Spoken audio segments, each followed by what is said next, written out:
आणि शेवटी ते विचारामध्ये कधीच एकत्र नव्हते. काँग्रेसचा विचार आणि स्वर्गीय हिंदू हृदय सम्राट बाळासाहेब ठाकरे यांचा विचार त्याच्यामध्ये कुठेही समानता नव्हती, साम्य नव्हतं.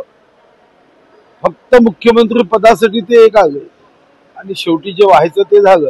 आज काँग्रेसने सांगितलं की आम्ही एकटं लढणार आहोत किंवा मनसेला आम्ही सोबत घेणार नाही. याचा अर्थच असा आहे की काँग्रेसची प्रत्येक कृती ही काँग्रेसला बोनसाय करण्याच्या मार्गावर आहे. हे खरं आहे की काँग्रेस एक वटवृक्ष होता.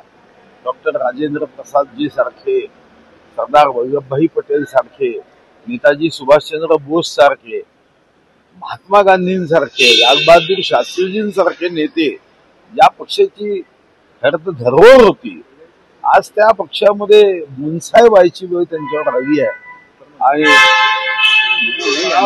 फार फार वर्षापूर्वी काँग्रेस नावाचा एक राजकीय पक्ष होता असं म्हणण्याची वेळ त्यांनी स्वतःवर तरी आणू नये.